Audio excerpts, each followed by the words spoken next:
All right, so this is the dumbbell goblet squat, okay? So squatting, as you might already be familiar with, is a staple move in any program. Everybody's gonna squat to some degree, or at least have the ability to. So this maneuver, this exercise is gonna stay consistent through all three phases of the program, okay? We're just gonna get really good and increase in weight considerably over these next 12 weeks as we learn to squat with really good form.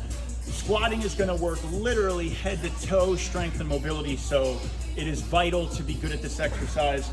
At least in the beginning, what I want you to do for at least the first phase until you get comfortable, you're also welcome to do it throughout. It doesn't hurt. It's up to you really, preference-wise. And we can do form check-ins as well to see where you're at. But I do want you to use a box behind you for the first at least phase to get you familiar with sitting back. We're also gonna, throughout the program, we're gonna do this with our heels elevated, okay? So if you have access to what's called a heel board, I don't currently, but there is a board that's made that has a slight slant that is made for this sort of thing.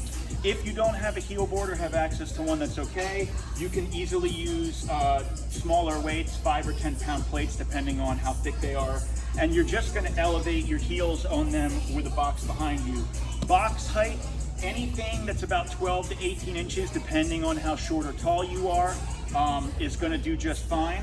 If we actually come to the side here, what we'll see is that where I want the box height for when you're at the bottom of your squat is just past, or equal to, preferably just past the parallel point.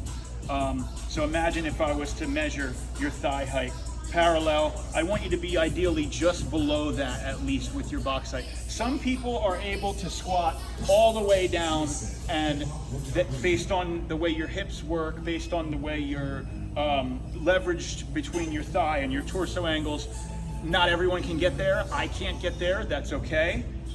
Just so long as you're passing that parallel point, you're getting a nice full squat. So what we're gonna do from here is we're gonna set those plates up a little bit wider than shoulder width here, okay?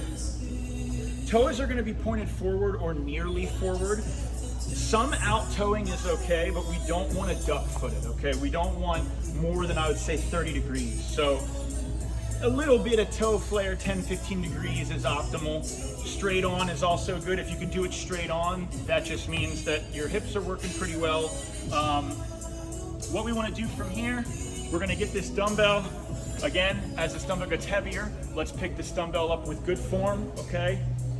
Dumbbell in position, we're gonna hold it nice and tall against the chest here. We don't want it coming away from the body. Keep the elbows down. All we're gonna do is we're gonna sit back as we open our knees up to the box, okay? So I'm gonna think about simultaneously breaking backwards and pushing my knees out to get my elbows in between here, all right? I'm just gonna tap that box. It's just a reference point. I'm not stopping on the box. I'm simply touching it and coming back up. So open the knees, big stretch through the hips and the groin. Stand straight back up, tap, and go. Heels are slightly elevated. We're not all the way up. Balls of the feet are still firm on the ground. Just getting a little heel lift that's gonna help keep us more upright and work the quads a little better. That's your goblet squat, okay? Staple throughout the program. For most of you, I'm gonna recommend keeping the box just because it doesn't hurt anything. I still use the box as well.